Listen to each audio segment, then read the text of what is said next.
Good day, viewers, and welcome to today's Sport Wrap Show. I'm your host, Ashwin Berry, here to unpack the very latest sports news. And, I should let you know, if you're an Arsenal fan, it feels good to be on top of the table. We'll see how long that lasts, because Liverpool will be playing Sheffield later today. And, of course, Manchester United and Chelsea are kind of trying to figure out who's having the better of the worst experiences as they meet at Stamford. Javon and Brian will talk all about the Premier League a little later on the show. But for now, let's get straight into the hit list.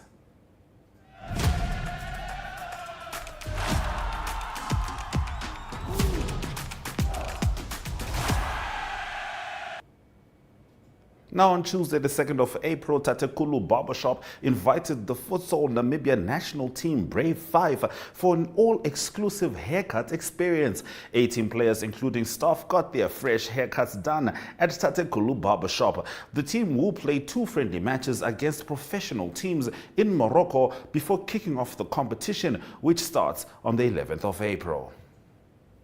We're going to take a short break just before we return with Javon and Brian as they give you a special edition of the Premier League. We know that right now the title race is very much alive, so we need to break down those predictions break by break. Come on.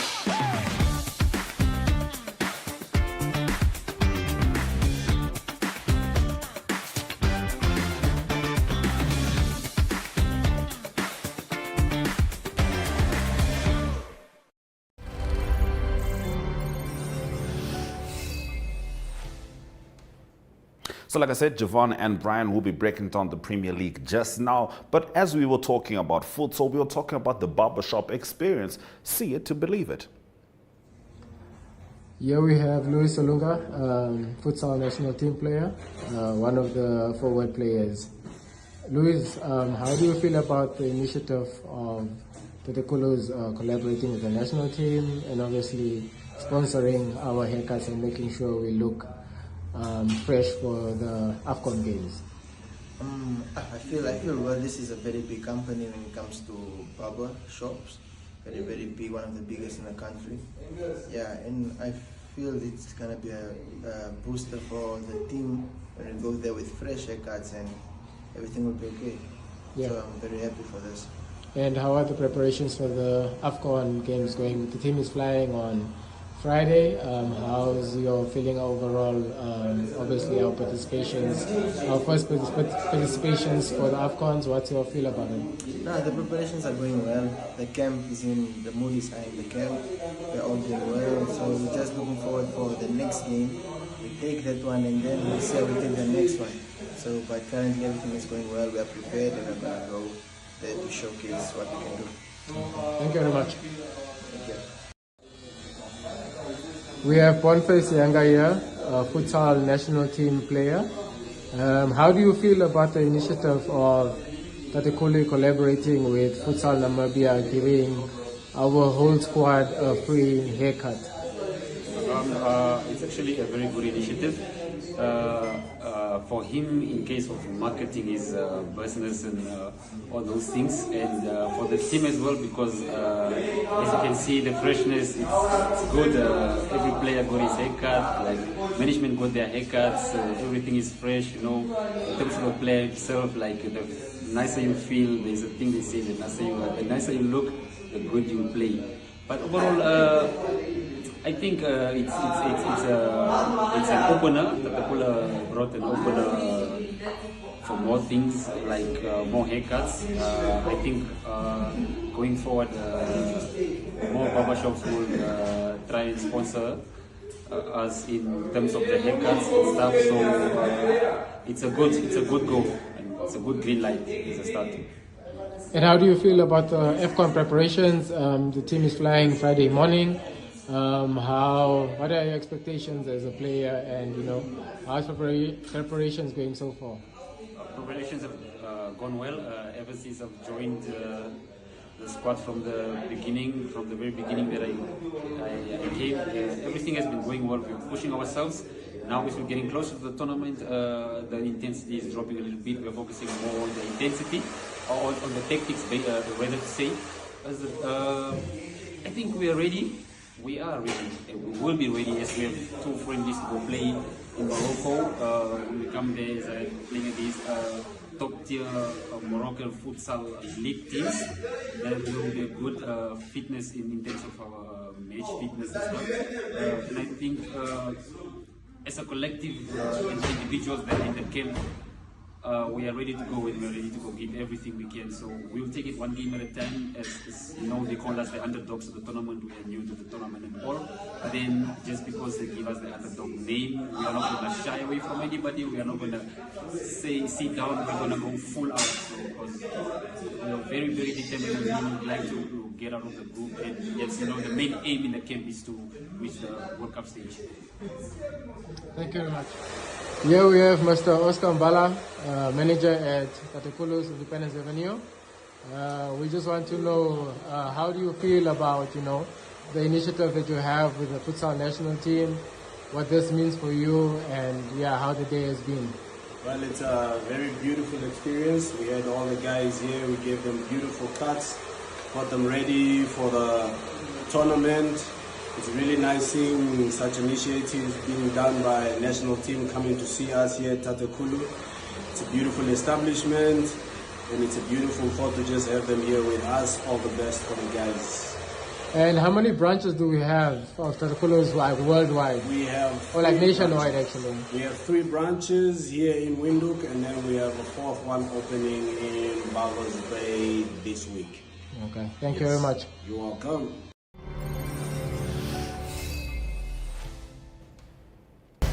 All right, Futsal Namibia Brave 5. Now your only task is to play as good as those Barbers made you look. I'm going to now leave you in the hands of Javon and Brian as they dissect the English Premier League with predictions. Last week, Javon, and I'm going to say this so he doesn't forget, he said Arsenal would lose 4-0 at Etihad, forgetting that Arsenal has only conceded 4 goals in 4 months. Of course, we're hoping for more cogent analysis. He usually has this. It's only Arsenal that throws him off a little bit. Otherwise, he's usually spot on. Here's Javon and Brian. From me, Ashwin, cheers.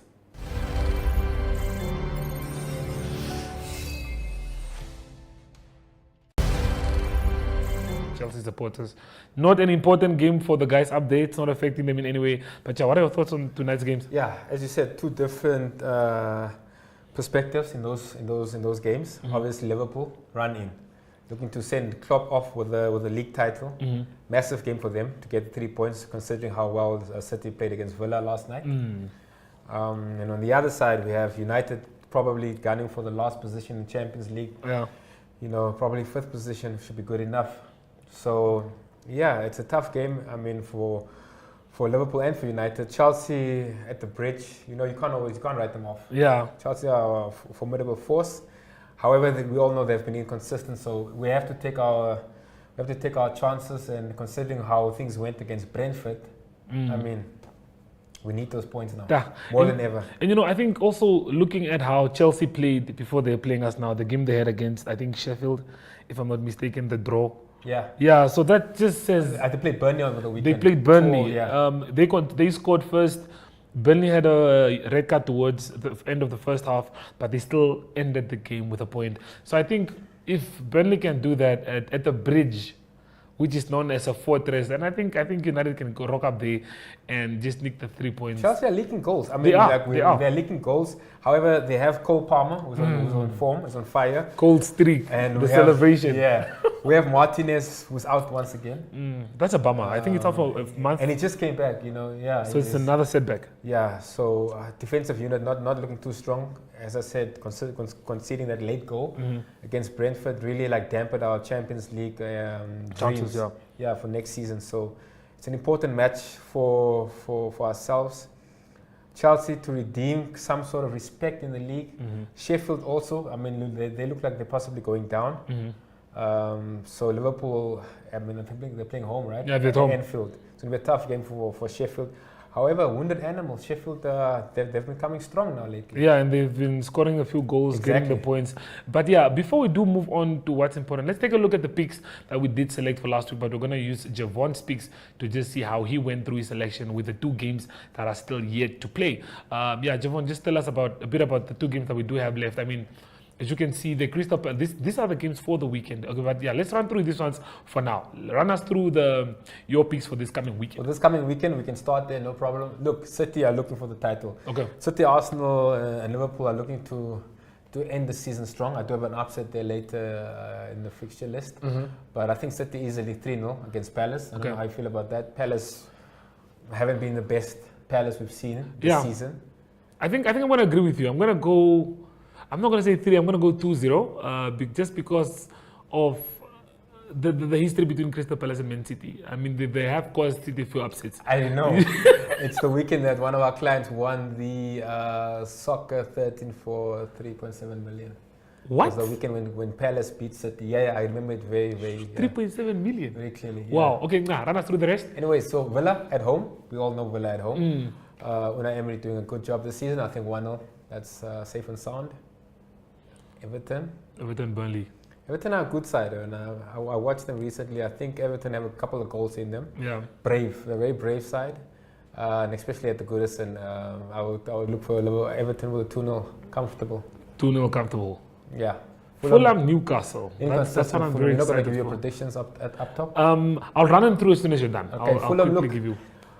Fulham have been very inconsistent. I think Newcastle are slowly now catching their form again. Yeah. They have good, they have good energy now on the side. Isaac is on fire. telling you, eh? Yes. Not only him, but Harvey Barnes also Coming out of injury. Yeah, outstanding. The other night. Guimaraes, the list goes on. Yeah, 1-0 to the Tyneside team there. Luton, Bournemouth. Luton are a good attacking side, especially at home. Do you know Kenilworth that Road. they've scored 18 goals consecutively before facing Arsenal? They are one of the only teams to score 18 goals in consecutive matches. So Arsenal was the first team to stop them after 18 games of scoring quite goals. impressive, eh? So it's a good promoted side. They did well. I think they'll go down, but they have been doing well. Yeah, I'll go with the score draw. Wolves, West Ham. Sure, 4. I know. I think there's a couple of goals in there. I want to be West Ham for the away win at the Molineux, 4-0. Well, it's a tough place to go. Are you going It with the fact that West Ham, Kudus is in form, Bowen is playing well, Antonio is linking with Lucas the Paqueta is guys. back Paqueta also. is doing a very brilliant good. They're thing. very good side. They've showcased that in Europe Okay. as well. So I think West Ham might be a bit too strong for the Wolves. This is the result I'm most excited about. I want you to make me understand why you would go for Brighton. If I'm seeing correctly, you said Brighton to beat Arsenal 4-0. Is that a typo or was that your initial plan? Look, I did a bit of research. If you look at the last couple 4-5 results, Okay. Brighton have always beaten Arsenal. And look at the history of Arsenal, especially when they're looking to win a title.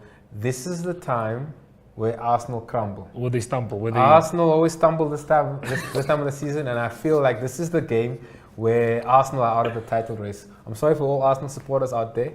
I have to put it out there, but that's my prediction. I think Brighton at the Amex 4-0. But Tivon, wait.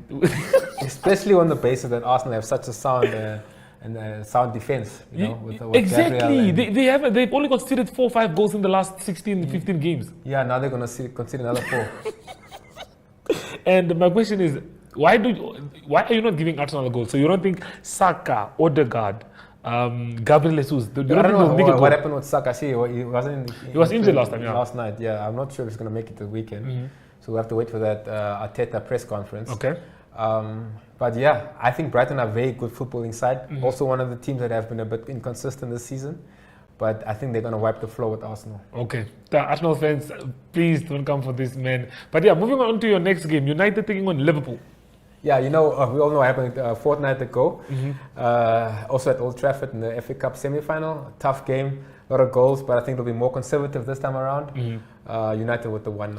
United 1-0. Okay, Sheffield, I see you went for Chelsea to grab the points there. And Yeah, I Spurs mean, to also grab the Chelsea points, have to bounce back to winning ways after being beaten by United this evening. So, and Sheffield, you know, I just don't see them having the motivation to do anything against Chelsea. Okay, well, for me, if I have to quickly run you through it, I think City, I agree with you more than not. City are going to win that game. I think it's going to be at least 2-0, not 3. I'm going to go for Villa to beat Brentford. That I agree, 1-0 is good for me as well. Everton, Burnley, yeah, I'm going to go 1-0. Everton is not a side that scores and Burnley are very defensive. So I'm going to say 1-0 for Everton. Fulham, Newcastle, I agree with you, but I'm going to go 1 up. I'm going to say 2-1. I think Fulham do leak goals, like we saw with Everton, how they considered a last-minute goal. So I think Fulham can score because they have been scoring, although they haven't been getting the results. Luton Town, Bournemouth 1-1. I think that's a good result, edging more towards Bournemouth. Wolves, West Ham, I totally disagree with Javon with this 4-0. I'm going to go 2-1. I'm going to say West Ham win this game 2-1. Brighton, Arsenal, another game where I disagree. I think this is the season where Arsenal just hold it together instead of coming like Javon has been saying. So I'm going to go 3-2, 3-1. I'm going to say 3-1 for Arsenal. Manchester United, Liverpool. Liverpool need this more than we do, unfortunately. As a Manchester United fan, I'm going to say 2-1 in favor of Liverpool. Javon, I don't think that makes you happy, but I'm going to go 2-1 Liverpool. Chelsea, I'm going to go 3 without a response from Sheffield. And then Tottenham, hopefully they get back to winning ways after drawing against West Ham 2-2. So I'm going to go for a 2-1 victory against Notts. Yeah, I'll go with the 2-0. Yeah, I think Tottenham are also a decent side. I think they've done really well, no matter what happens this season under the new coach. So Poch, or whatever his name is, he pronounced quite well. So yeah, but I do feel like those predictions between West Ham till United, for me, feel right. And yeah, we'll see a couple of goals over the weekend. Okay, well, we'll discuss suggested bets towards the end of the video. But yeah, a few things to talk about. Let's look at the top 3 of the Premier League that we do have on. This is now the run-in. This is where we see who's first, who's second, and who's third. But yeah, these are the 3 teams that are in form. As you can see, Arsenal are now riding first with 40, having played 30, 68 points. Liverpool in second with a game in hand that they played tonight. They have 67, but Man City in third, and they also have 67. I think it's been a minute. It's been a long while since we've seen competition this tight in the Premier League, Javon. Yeah, so what are your thoughts on this? How do you think it all ends, looking at the picture? Look, obviously Liverpool with the game in hand this evening. If they win, they make it to 70 points, 2 points clear of the Arsenal, and 3 points clear of City. And then if my prediction does come right, where Brighton do give Arsenal the game of their lives or of the season, then they're out of it, I would think. But it's tight, man. And considering how the rest of the other clubs, what they are fighting for, to stay in the Premier League, it's difficult to play against any relegation side at the moment. Because the guys have nothing to lose. They can throw anything but the kitchen sink. So it's very interesting. As you said, it's good for us to have this. It's been a while. It's been dominated by the City. Chelsea jumped in here and there. Liverpool jumped in here and there. But Liverpool, after 30 years, there's a COVID trophy that they got. No one was really there. So, it's good for football. It's good for the neutral. But we'll have to see. I think we'll have a clear indication after this weekend when we meet back on Thursday, where we are in terms of who is the favorites to win the title. Who are the favorites to win the title? But yeah, for me, looking at how the top 3 line up, looking at the goal difference for Man City, I don't think Man City has been the force this season that they are usually. City, you're used to seeing them around 30 games. They already have a goal difference of 50, if not 55, in that range of 50 to 60. But if you look at Man City now, goal difference is at 38. Arsenal has a better goal difference. Liverpool has a goal difference. What do you think has been the difference this year for Man City, looking at how they're not slacking, but we're not used to seeing them do as they're doing now? Top 3 is still good, but knowing City, we expect more. So yeah, what do you think has been the difference this season compared to the rest of the seasons that they have been dominating? Yeah, Brian, that's a very good question. Thank you for that. City, it's the hunger. I think City winning the treble last season has taken some of the hunger away. That's how I see it. I mean, they've completed football. They've won everything that there is to win. In terms of football. The Club World Cup, have they played that already? Yes, they won it already. They won that as well, right? Domestic leagues, we know there was a time where Pep was dominating the Carabao Cup, and he's winning it back to back. And now, obviously, winning the Champions League for City the first time in their history. Yeah, I think the hunger is not there any longer. I wouldn't be surprised if Pep also leaves at the end of the season. I wouldn't be surprised. Yeah, because but I 100% agree with you. The hunger is not there because these guys have won everything that there is to win, and doing it again is not as easy as how Real Madrid makes it seem. But I think from next week we should involve a bit of more. Let's do the Bundesliga. Let's do the Serie A. Just talk about the top 3, the top 5s. Because I'm sure there's a lot of leagues where teams are doing great. Like if you look at the German Bundesliga, Bayer Leverkusen might just win it, which I think they will. And it will be Unbeaten for that matter, eh? the only They team might in win Europe. it unbeaten, yeah. The only team in Europe Yeah. that's unbeaten. So that's also a nice team to always consider for your bets. This is me telling you guys. Bayer Leverkusen is the form. They haven't lost a game this entire season. They've only drawn, and they sit top of the table, I think, with 11 points, if not 12. So Yeah, it's in a the comfortable bag. win for them. It's in And the bag. the year Kane decides to go to Bayern Munich and leave Spurs in search of trophies, after going to a team that wins the Bundesliga every year and not winning it this season, is just mind Yeah, blowing. it is the year that Kane went to Bayern is the year that Kane cursed Coleman. Because Coleman hasn't gone a season without Winning a trophy, without yeah. winning a trophy. So This will be his first. yeah. So yeah, it's football, eh? That's what makes it a beautiful game. It's football. Well, before we do leave, we do have to talk about, I mean, it's end of the month, so we do have the Manager of the Month awards that are coming up. So if we look at the managers that have been nominated, Javon, we have Arteta, there we have Areola, and then we have Klopp and Ang Postecoglou. Favorites-wise, who do you think you'd go for and why? Arsenal have been outstanding. They've scored a lot of goals. Yeah. You know, I would go with Arteta. Okay, I think I'm going to go with Klopp. Just because of how they've been doing. I think in March they had a few injuries towards the beginning, but how they pulled their socks together, how they saw the games through. Yeah, I think I'm going to go with Klopp, but I won't be surprised if Arteta picks this one up. Yeah, I think Arteta will, considering that Liverpool side have been knocked out of the FA Cup. So, you know, I think that could be a bit of a damper for him winning the Manager of the Month. Contributing factor. Yeah. Okay, well then if we look at the players of the month for March, looking at, I think it has to be between two players, and I'm gonna let you decide who the two are, but it has to be between the two players that I'm thinking about. Yeah. Yeah. So who do you think is who's your? I think you'll go with Player of the Isak and month. Palmer. Yes. And I would yes. go. I thought you would go with it. I would actually go with Muniz. I think that the Fulham forward has been outstanding for them. Muniz. Yeah, Muniz has been really outstanding for them. But if I had to choose between Isak and Palmer, your question, I think I'll go with Isak. Yeah, because both Yeah, I'm leaning towards Isak a bit more. both are on penalties. But yeah, shout out to Muniz. He's been doing well. I think goal of the month. This is just a bold statement. I think might go to Semenyo. Oh yes, Might go yeah. to Semenyo. You remember the Yeah, goal I I'm talking remember. about? Yeah, Yes. yeah, yeah. They were losing. Definitely, They were yeah. losing 3-0 at halftime, and then they came back second half and they scored 4 But goals. I remember McAllister also scored a screamer, eh? Against who? Didn't he score a screamer last month? I think he scored a screamer, yeah. Okay, Cole Palmer is mostly penalties, but he does have a few good goals. Alexander Isak has been nominated or has stats to show that he's the striker with the most proficiency. Scoring in 90 minutes, he scored a lot of Yeah, and goals his in hold the up league. play is outstanding, second to none. So let's go with Alexander Isak. Alexander Isak for the month. Well, yeah, that's all that we do have for you. But before we do wrap up, Javon, if you can give us your suggested bid for the weekend, looking at the, we'll bring up the screen now to just look at the games that we do have. Yeah, but just give us your pick 3 for the listeners, for the viewers watching at home that can maybe just put something together and Yeah. get some money. I won't be too long. I always look for value. I said it before. I'll always say that. As a punter, I look for value. West Ham, Brighton, United, 60 odds. Okay? And then, yeah, run that through again. West Ham to win straight, Brighton to win straight, United to beat Liverpool, 60 odds. $100.